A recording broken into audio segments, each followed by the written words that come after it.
بسم الله الرحمن الرحيم. عن كعب بن مرة رضي الله تعالى عنه قال قال رسول الله صلى الله تعالى عليه وسلم من شاب شيبة في الإسلام كانت له نورا يوم القيامة. رواہ الترمذی۔ نبی کریم صلی اللہ علیہ وسلم نے ارشاد فرمایا، جو شخص اسلام میں بوڑھا ہو گیا یہ بڑھاپا اس کے لیے قیامت کے دن نور ہوگا۔ دوستو،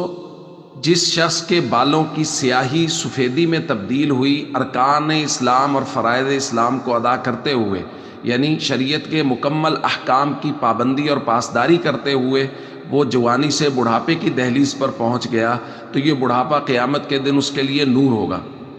اور یہاں آپ دیکھیے لفظ اسلام استعمال ہوا ہے، من شاب شیبۃ فی الاسلام۔ اور حضور علیہ الصلوۃ والسلام سے صحابہ نے پوچھا تھا مل اسلام، یا رسول اللہ اسلام کیا ہے؟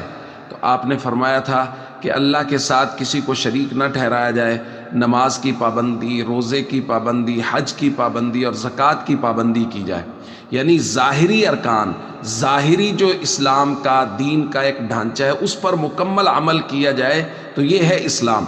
تو اس لیے یہاں مراد وہ لوگ ہیں جن کی جوانی، بھرپور جوانی جن کی گزری اس حال میں کہ وہ راتوں کو مصلوں پر تھے، ان کی نمازیں بھرپور طریقے سے پوری تھی، اگر وہ مالدار تھے تو وہ زکوٰۃ بھرپور طریقے سے ادا کرتے تھے، ان کے لیے یہ فضیلت ہے کہ قیامت کے دن ان کا بڑھاپا ان کے لیے نور ہوگا۔ اور دوسری بات میں حضور علیہ الصلوۃ والسلام نے فرمایا ما من مسلم یشیب شیبۃ فی الاسلام، جو مسلمان اسلام میں بوڑھا ہو گیا، اس کے بالوں کی سفیدی، سیاہی سفیدی میں اسلام میں بدلی، الا کتب لہ بہا حسنہ، اس کے لیے ہر بال کے بدلے میں ایک نیکی لکھی جائے گی، ورفع بہا درجہ، اور ایک درجہ بلند کیا جائے گا، او حط عنہ بہا خطیہ، اور ایک گناہ معاف کیا جائے گا۔